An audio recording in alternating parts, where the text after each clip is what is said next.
This week on Quadriga, Egyptian disaster, international failure.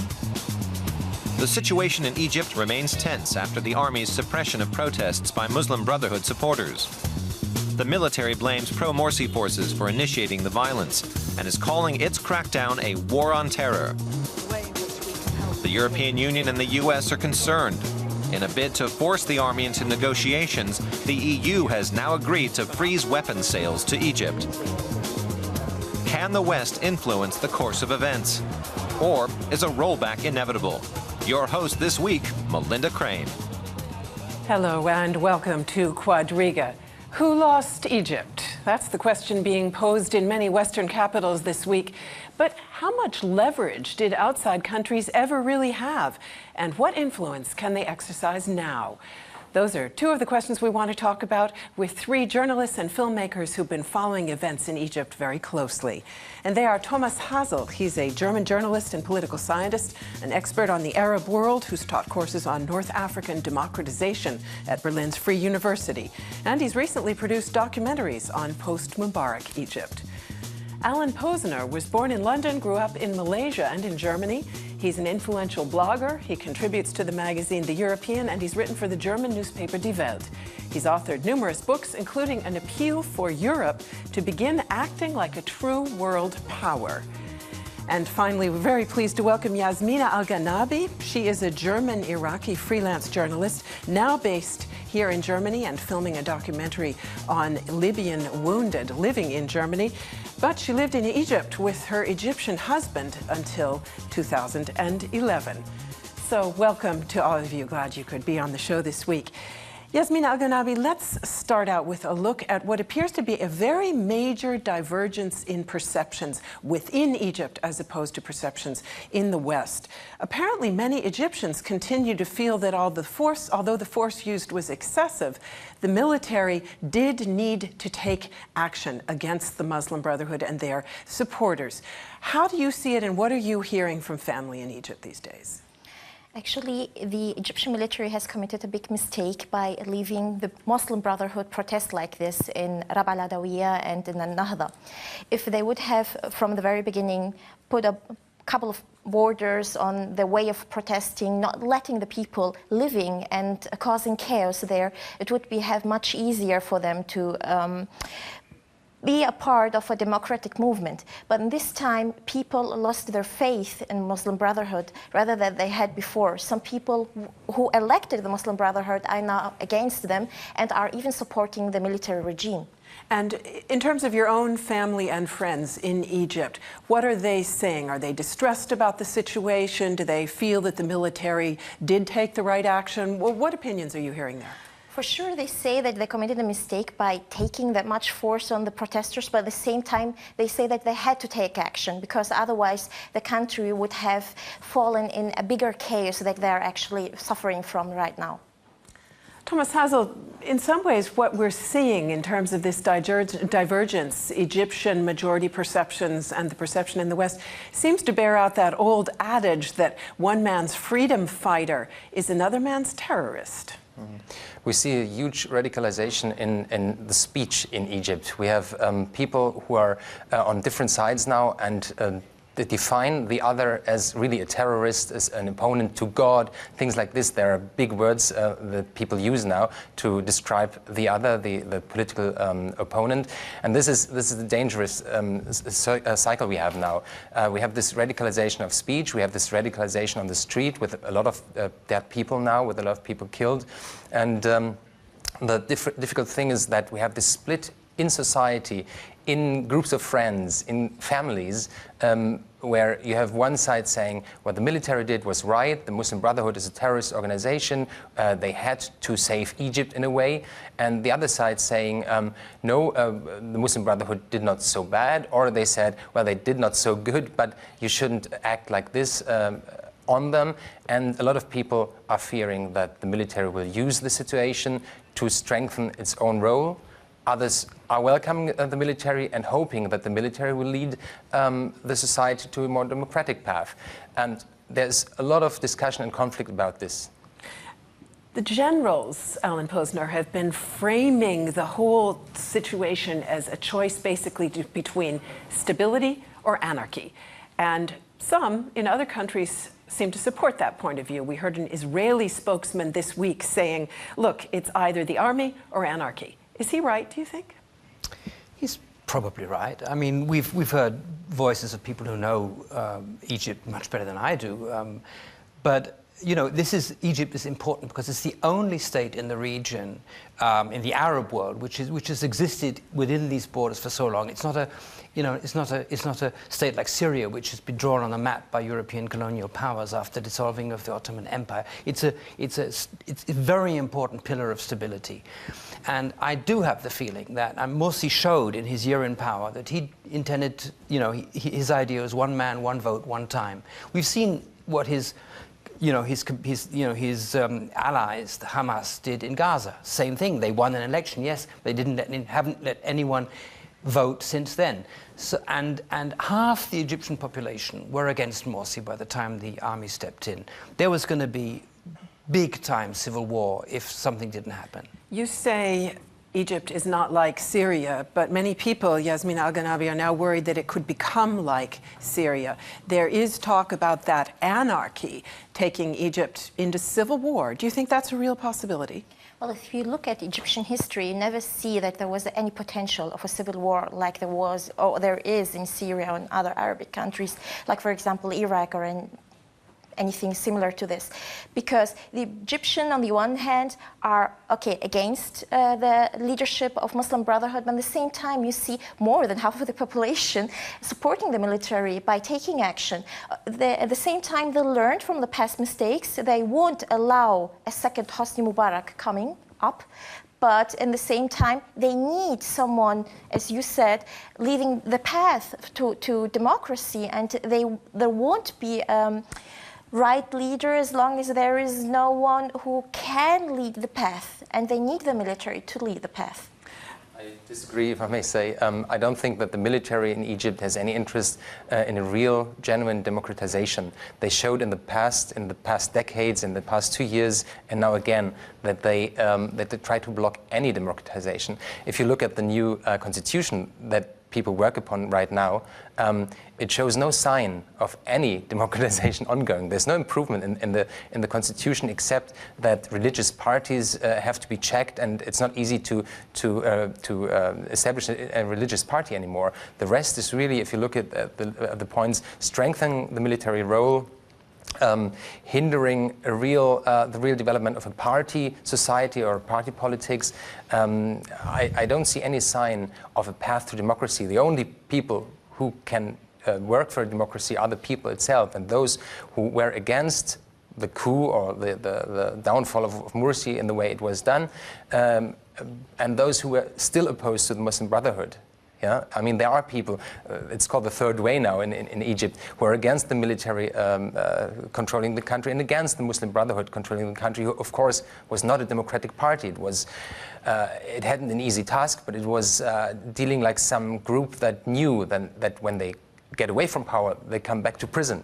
So they didn't work together with people, and they behaved in a really bad way, of course. So you don't think that the military has learned from its own mistakes by letting a leader for decades, or leaders for decades, leading the country from the military? I think that the military has learned itself that they can't force the will on the population, that the population will take action if a second Mubarak or if a second person like al-Sisi would come up and say, I will now lead the country, because I think that the Egyptian people learned and the military has learned. At the same time, if you let all these groups, these undemocratic groups, without calling their names of certain parties, they need a kind of row so that they learn how to take the possibility of a discussion, because what Egyptians have to learn now is the possibility of discussion. They didn't have the possibility of discussion before. This is the reason why they only learned that democracy can be taken by force.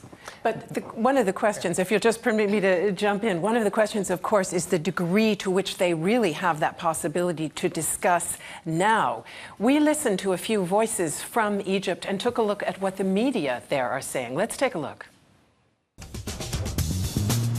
Egypt's armed forces have detained a number of senior Muslim Brotherhood figures in recent days, including the organization's supreme leader, Mohammed Badia. Egyptians remain deeply divided about the military's actions. The arrests of the leaders will create more violence. Now the streets will start to calm down, and violence will subside, and there will be no problems. The situation in Egypt does not work. We are afraid. We are collectively depressed. We don't know what to do. The country's media no longer reflects this spectrum of opinion. State and private channels are largely following the army's lead. Foreign news outlets are coming under pressure. Does this spell the end of Egypt's experiment with democracy? What do you think, Ellen Posener? Thomas Hasel just referred to the third way, groups within society that are neither sympathizers of the Muslim Brotherhood nor of the military, but how much room do they have to develop and to try to get a democratic debate going in a culture where the media, apparently, have been completely brought back to a party line? Yeah, well, I'm neither an expert in Egypt, nor do I have a crystal ball to look into the future. But it seems to me that what happens in these situations, this is a counter-revolutionary situation, and that what happens is the military always overreacts, or if it's the White Guards in Russia, whoever it is, if it's Pinochet in Chile. So I think for the time being, we have to accept that there's going to be a huge clampdown, and there's not going to be a democracy in Egypt. And let's consider the worst case. I think the worst case is going to happen, but we should at least not kid ourselves. I really think what we're looking at now is a kind of reinstatement of the Mubarak regime. Al-Sisi, I mean, he's going to use some more Islamist phrases, to gain support from that quarter, and he's maybe going to pretend to have a sort of Putinesque kind of democracy. But let's not be fooled by that. Yasmina Al-Gannabi, we're hearing that Mubarak is going to be released, perhaps to house arrest, but he is going to be released from prison. We're also hearing questions about the loyalty of Mohammed el-Baradei, the Nobel Prize winner who had been vice president in the regime and just stepped down to protest the military action. A regime that is capable of those two things, do you really trust it to bring Egypt onto a democratic path? I didn't say that I support the intervention of the military and that I think that but they need a guidance. How can they be guided to a possibility to discuss? Because at the moment, either the liberals and the Muslim Brotherhood are not ready to discuss with each other. So there has to be someone, a force or a power or whatever, that can bring them to one table to discuss with each other, to force them to discuss. Because there won't be an Egypt without the Islamist force. They have to be part of the the new Egypt, of the democratic Egypt, and there won't be a new Egypt without the liberal part. So the liberal part has also to be part of the new democratic Egypt. At the same time, the Tamarud youth that has also been in the Tahrir Square and protesting and part now of the third way that Thomas Hasel talked about, yeah. Well, some of them also support the interventions of the military. So, well, actually, most of them do. So. The third part, the third row there, are the normal Egyptians who really want to move on with their lives, because actually Egypt, especially for normal Egyptians, is stuck. There is nothing moving on, no economy, nothing. It's stuck. It's still on the same way like 2 years ago. Thomas Hasel, let's talk briefly about where the Muslim Brotherhood might be headed at this point. You have done some writing on Algeria, which was a country that set a precedent by overturning a democratic election when an Islamic party came to power. To what degree are Islamists, like the Muslim Brotherhood, capable of playing a democratic role, or is it simply excluded from the start? I don't think it's excluded. I think to be part of a democratic process can also be learned. As you said, citizens have to learn to behave like citizens, or people have to learn to behave like citizens in a democracy. Parties can learn this as well, or groups can learn this as well. And this is a process that takes time. But it's not supported by stopping a political process 1 year after an election, for example. That's quite a problem, right?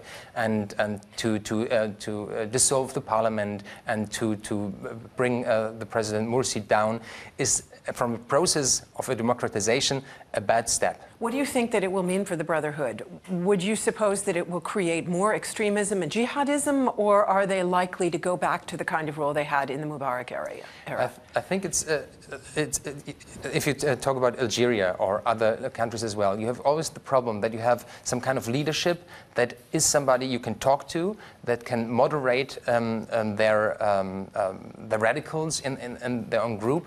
And if they are put into prison or somehow taken out of the game, then you have the young or the radical part left. This means mostly radicalization. That's what's happened in Algeria. All the leadership was put into prison. People were killed as well, and then people got radical and more radical, and we had at the end around 200,000 dead people. I think this will not happen to Egypt, because I think the Muslim Brotherhood wouldn't act this way. But the question is, can they control people who would take arms? Yeah, this is the question.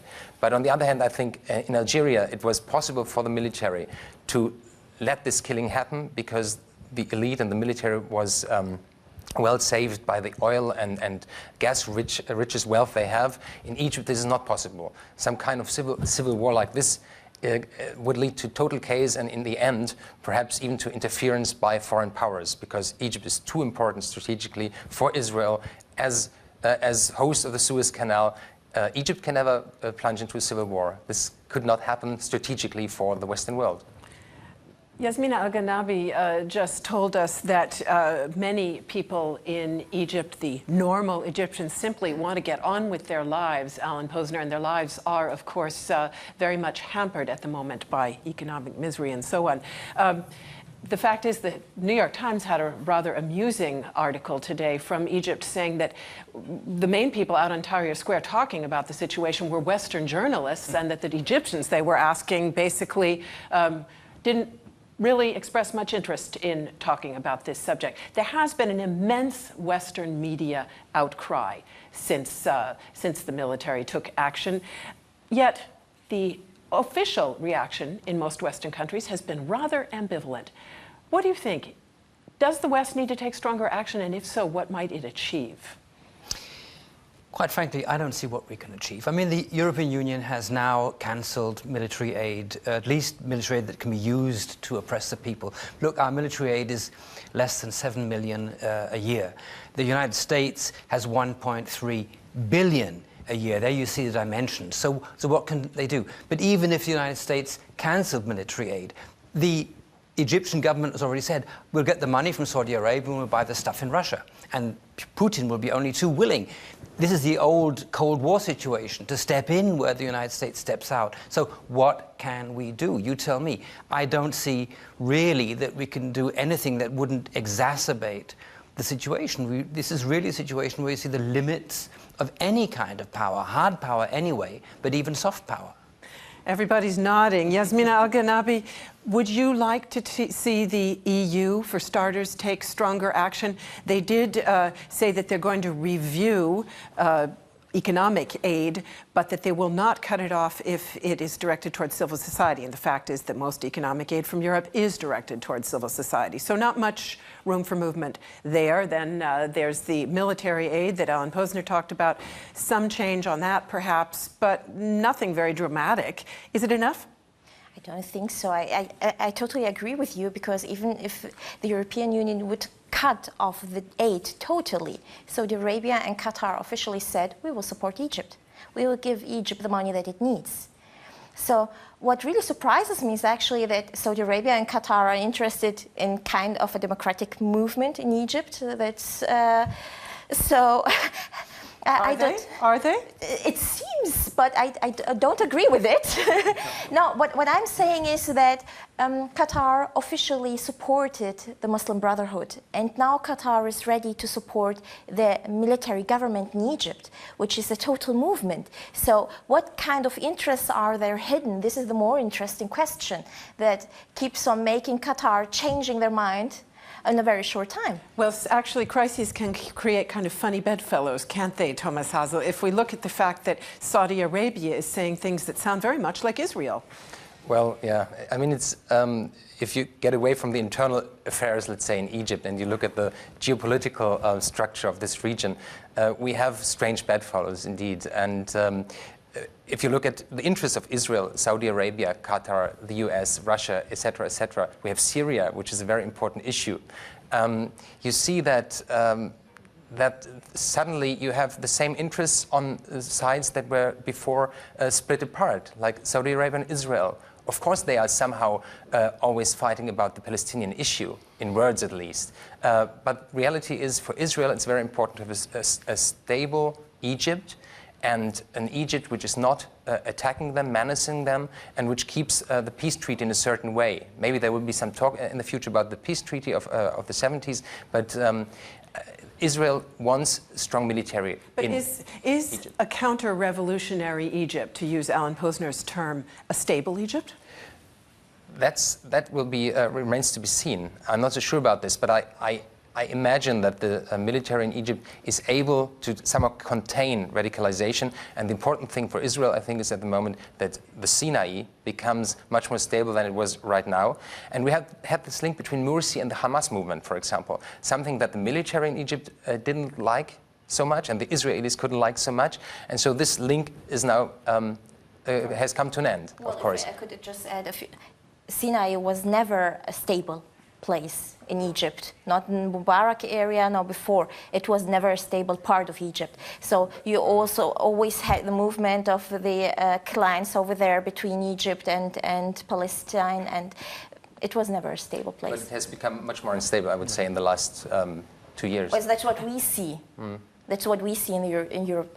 Alan Posener. I think the elephant in the room, of course, is Iran, because that's the reason, by the way, why the Europeans are supporting Saudi Arabia, giving them tanks. I mean, it's crazy. We're cutting off our feeble military aid to Egypt, but we're still supporting Egypt's backer, Saudi Arabia, with tanks. Why are we doing this? Because we are afraid that Iran will want to dominate the Gulf area, which we are dependent on for our oil. It's not the United States anymore that's dependent. They have their own shale gas. We are dependent on that. And that's why the European Union is sort of pussyfooting around here, because Saudi Arabia, Egypt, Israel, they all want Iran to be kept out of the equation. Alan Posener, you wrote a book, as I mentioned at the outset, calling on Europe to start acting like a world power finally. Is it doing so here in this situation? No. and Europe has been caught up with its own woes for the past 3-4 years, the so-called Euro crisis, and we've been inward-looking for all this time. We've let the Arab Spring pass us by. We didn't do anything to encourage the Arab Spring. If you remember, the first French reaction to what happened in Tunisia was, let's support the dictator there. I mean, we've behaved terribly, and we're in no condition to really influence affairs there. It's really, we also let Turkey slip out of our reach, which could have acted as some kind of model for a development of the Muslim Brotherhood towards some kind of democracy. But what the opposite now has happened. Now Mr. Erdogan seems to be copying the Muslim Brotherhood. It's a terrible tragedy as far as Europe's concerned. Thomas, as a whole parade of European diplomats passed through Cairo in the past 6 to 8 weeks, and indeed before that as well, trying to put pressure on Mr. Morsi. All of it to no avail. I want to add one thing about European influence in the region. I think what is really very difficult, and we see it again and again in the Libyan case 2 years ago, we saw it as well. If you have a policy for decades to deal with dictators or authoritarian regimes out of some kind of rationale that it's strategically, economically important to do that, and then you have people who are fighting against the condition of life and against these dictators. Europe, of course, has some kind of problem because our rhetoric means, or our values are democracy, human rights, etc., and not oppressing human rights and democracy because we are economically or strategically bound to this region. So we always have this problem. But supposedly Europe is actually viewed with more neutrality or goodwill in many cases as the US. Catherine Ashton, for example, was permitted to go to the prison where Morsi is being held. You don't think Europe has slightly better cards to play?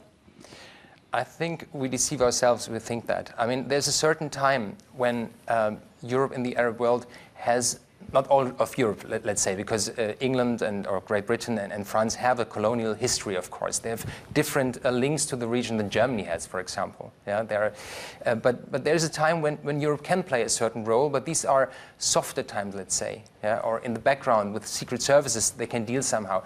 But to go now and say, if you don't democratize, or if you don't let this and this happen, we will stop our aid, this doesn't help much, I would say. The biggest aid package, Yasmina Al-Gannabi, of course, is the one that comes from the US. $1.3 billion in military support and a whole lot of economic development aid as well. So far, the US has done a whole lot of hand-wringing, but not much more. What would you like to see the US do?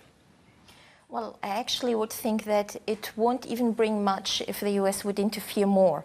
Because if really the Western world, like the European Union and the US, are interested in having a democracy in such countries like Tunisia, Egypt, and Libya, they would have interfered a long time before. It was in their interest that Gaddafi would stay for 40 years, that Ben Ali would stay for 30 years, that Mubarak would stay for over 30 years. So it was in their interest. So they can't come over and say, well, we're actually interested in democracy in the region. This is the reason why we would cut off our economic support if you don't democratize.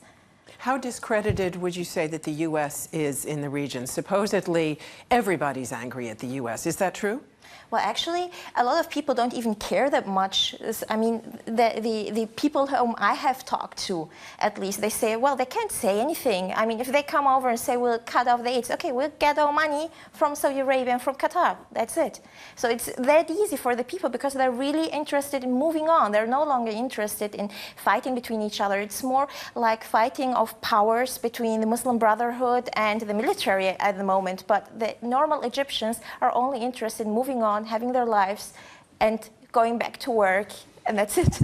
To what degree is that promise of filling in for any US or European deficit by Saudi Arabia and Qatar really a major difference in the situation? There was quite a persuasive article in the New York Times this week, Alan Posener, by a political scientist who said, look, American presidents, way back to Clinton, have tried to use aid to make Egyptian rulers govern differently, and it's never worked, neither with Clinton nor with Bush. So is it really about that Saudi promise, or is it simply about the fact that our leverage over other countries' domestic politics is very limited?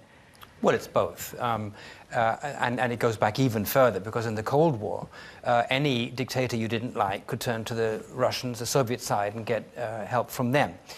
So you were always in this bind that, your US policy has never really, this idea that the United States controls what happens, the CIA topples governments here, does this there. It happened, occasionally, but basically, it's always been limited. And, when the United States actually tried, when the neocons were in ascendancy and tried to export democracy to Iraq, I think one lesson the United States learned from that is we're not going to do that again. I mean, you can argue whether that wasn't actually a success. I mean, Iraq is comparatively democratic, comparatively stable compared to most of the rest of the Arab world. But whatever you say about it, the Americans do not want to repeat that experience, and everyone knows that. Let's not argue about Iraq right now because it will hijack our program. But Thomas Hasel, it seems like I'm hearing from everybody here, our hands are tied. There's not a lot we can do. Would you take that point of view, and would you even take it if the violence and repression get worse? I mean, I think we have to differentiate the internal things in Egypt now with the regional or strategic importance of the region. I think our the Western, let's say, politics in this region is problematic all the time. I mean, it is problematic because of reasons. We need this region, we need the energy, we need strategically certain ways, the Suez Canal, etc. Israel is very important for Germans as well, like for the Americans. So this is always the major concern we have in this region, and a certain stability, of course. Yeah? So democratization or human rights, as nice as they are, as important as they are for us as values, are not the utmost thing for governments in the West. So I think there should be really talk about the whole region and the question, how do we deal in the future with Iran and the Gulf area? Does it really make sense if Germany sells so many weapons to Qatar, to Saudi Arabia, to even film more weapons there? Weapons that are then maybe brought, or money that is brought afterwards to Egypt, and we criticize that? I mean, it's somehow strange. It goes around corners. So I think the same for Syria. There should be, in an ideal world, a big discussion or really a big solution for the whole area. And maybe then we also have to say goodbye to some privileges we as Europe have, economical privileges. I think this is the issue here. If we don't do that, we will always have these crises, and they will be going on and on. And this solution now, or what's happening in Egypt, will not solve any problem. It will be a new kind of semi-autocratic system. Maybe some civil government will be there. The military will be unharmed, will guarantee the stability in the region. But that's it. The people have nothing. The people are poor. You have 40% of people in Egypt that are really poor. If you go to little farmers, if you go to the poor areas in Cairo or in Upper Egypt, people have nothing. And that's not just the Muslim Brotherhood. They couldn't do anything in 1 year. It's 40, 50 years of bad governance, of an elite neglecting these people. And they have nothing. They have nothing in their hands now. And I don't think this will change. The neoliberal, let's say, direction Egypt is heading or was heading all the time is unchanged. And that's a sad thing for the people, I think. Yasmina Al-Gannabi, bearing that poverty in mind, there is ongoing negotiation between Egypt and the International Monetary Fund about a big loan to try to address some of the major economic problems that Egypt has encountered since Morsi took power. Would that offer any leverage that could possibly effect constructive change?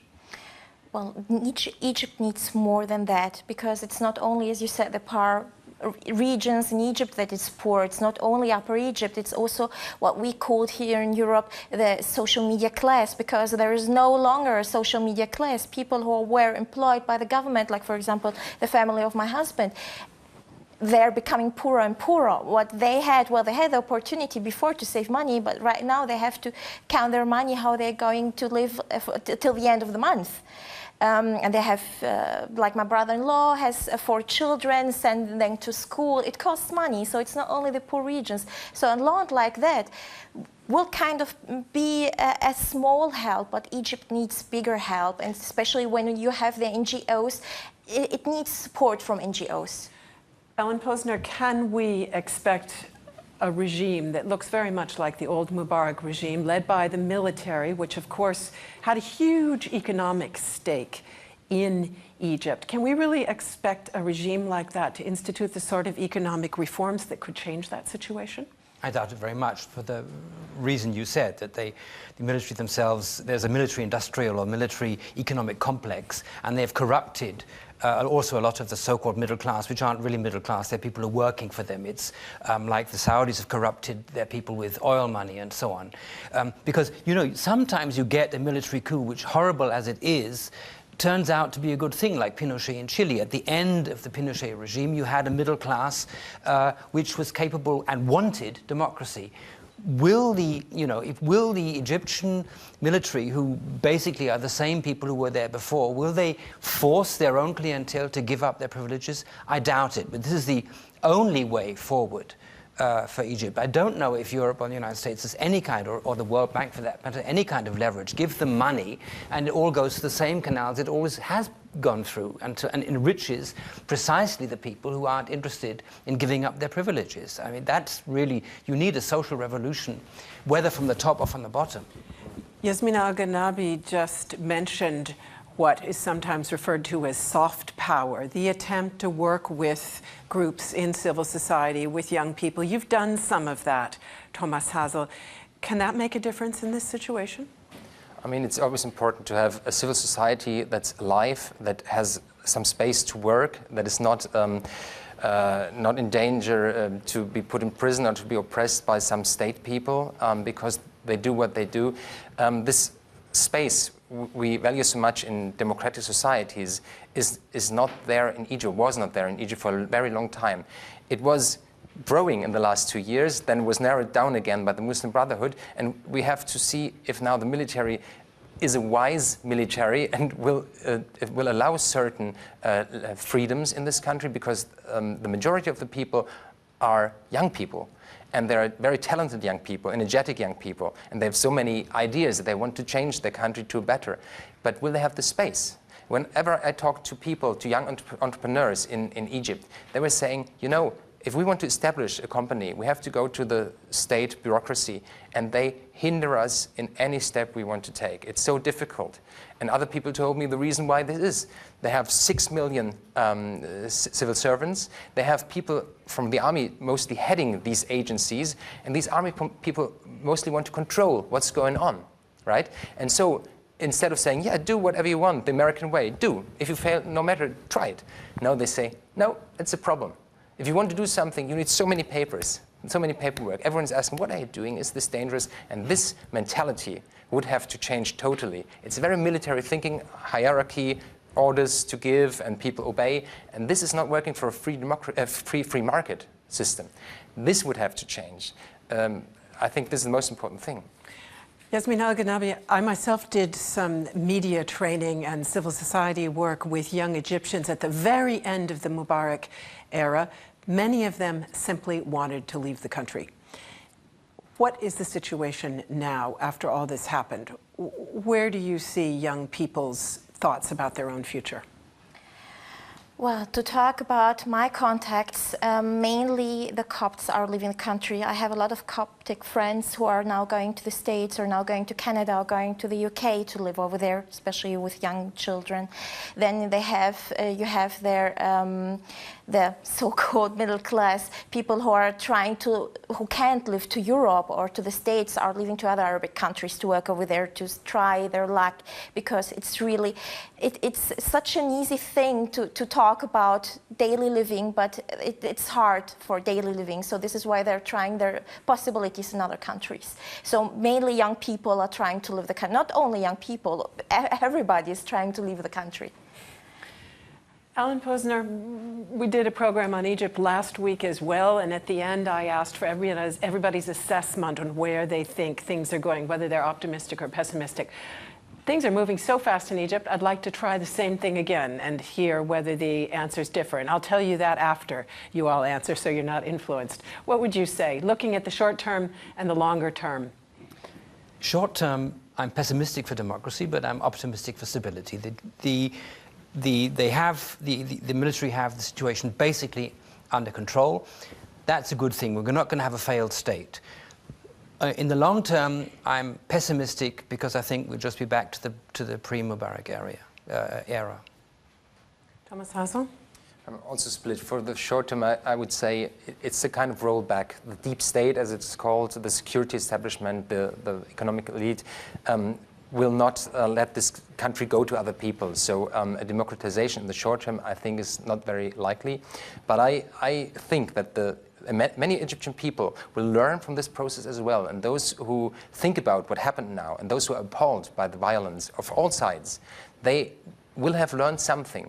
And I hope that for future generations, they will have another consciousness how to deal with these things, and maybe they are more democratic than the people now on the streets. And so in the long term, I have some hope for Egypt, because the people, I think, are able to adapt and to change the mentality. Yasmina Al-Gannabi? I agree with him that I think that it needs time for Egypt. I'm optimistic. But as long as Egypt has time and has the young movement and people learned from the past mistakes, and I hope that people will learn how to discuss with each other and to accept other opinions, that one day they will get to one table and discuss and work on a better Egypt.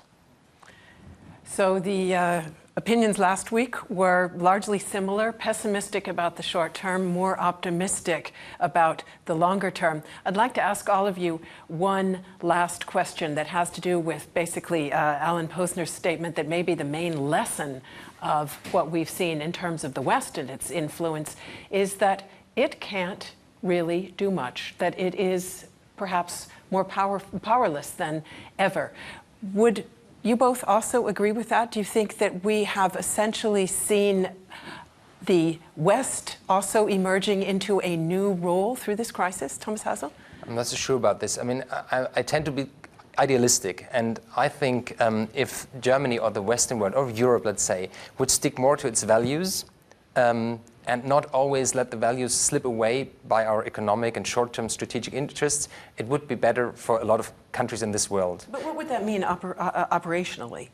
I think you have to stick to these values and always, not only rhetorically, but also in your actions, show that you stick to these values. And that would really mean, as I said before, a discussion about the whole region, how we deal with this region. Do we want to have a conflict between the Gulf area and Iran all the time? Shouldn't we talk about Israel and Palestine much more deeply than it's done now? Et cetera, et cetera. And North Africa is also a big topic. I mean, we should learn from past mistakes. And my opinion is that a democracy in all these countries would be much more stable and better for us than what we have now. Alan, you're shaking your hands, but let me briefly go to Yasmina and hear your thoughts on that. Well, I actually think that the European Union has to learn that you can't implement the values that has Europe on the Arabic countries, that they have to have the freedom to move and to learn by themselves. You can't tell them how democracy is. You can show them the way, but they have to go their own way. Alan, 2 sentences. I think we should learn more to follow our own interests and not talk about values, since we can't implement them. Let's at least see where our interests lie.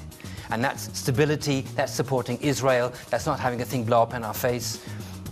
We ought to be more realist than idealist. We did this all the time. Thank you very much. That's a subject for a whole other discussion, which I will look forward to having with you in future. Thanks so much for being with us today, and thanks to all of you out there for tuning in. See you soon.